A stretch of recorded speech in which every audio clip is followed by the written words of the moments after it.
Je suis venue voir le Premier ministre avec qui j'ai eu le privilège de travailler en tant que coordinatrice du système des Nations Unies au Burkina Faso, mais aussi en tant que présidente de la Troïka des partenaires du développement au Burkina Faso. Je suis enfant de mission ici au Burkina Faso. J'ai voulu lui transmettre d'abord mes remerciements pour le travail qu'on a pu accomplir avec lui, d'abord au nom du système des Nations Unies, mais aussi avec tous les partenaires du Burkina Faso.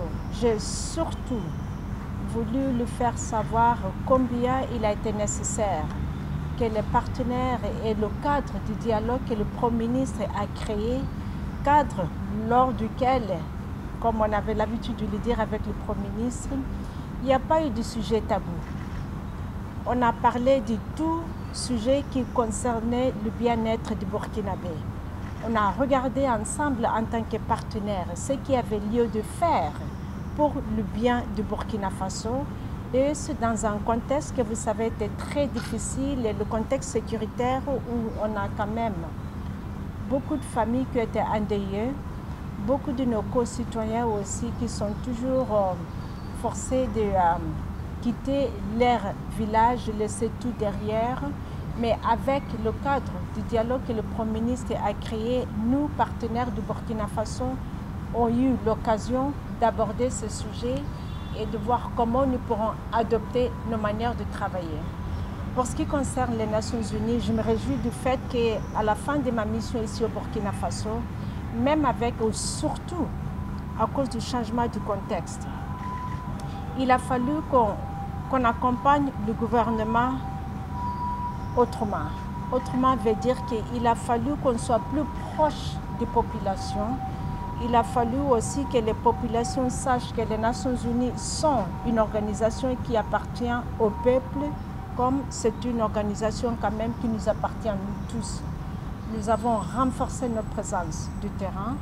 Nous avons par la suite, pour montrer cet engagement auprès du peuple burkinabé et pour accompagner le gouvernement des Nations Unies, nous avons 5 bureaux terrain qui nous permet d'avoir des opérations de proximité, qui nous permet aussi de nous rassurer que tout ce qui se passe soit adapté aux réalités et répondre aux besoins réels, tout en étant en partenariat avec le gouvernement burkinabé.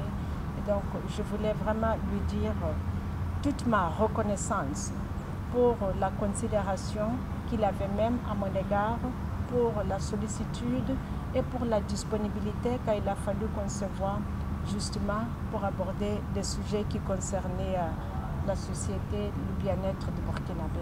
Je retiens de ce pays, je crois qu'on dit souvent que c'est un pays qui est résilient, mais au-delà de la résilience, je retiens quand même ce soif de vouloir faire pour son pays dans des conditions qui ne sont pas évidentes. Et c'est ce soif de vouloir bien faire qui fait que ce pays soit caractérisé du pays des hommes intègres. Et on le voit, quand on voit dans les régions, dans des situations très difficiles, la générosité des familles et la solidarité des communautés qui ont reçu leurs frères et sœurs, qui sont venus, qui n'avaient rien, mais les familles aussi qui n'avaient pas grand-chose, mais ils ont voulu partager le paix qu'ils avaient avec leurs concitoyens, leurs confrères, et c'est ça qui m'a profondément touchée.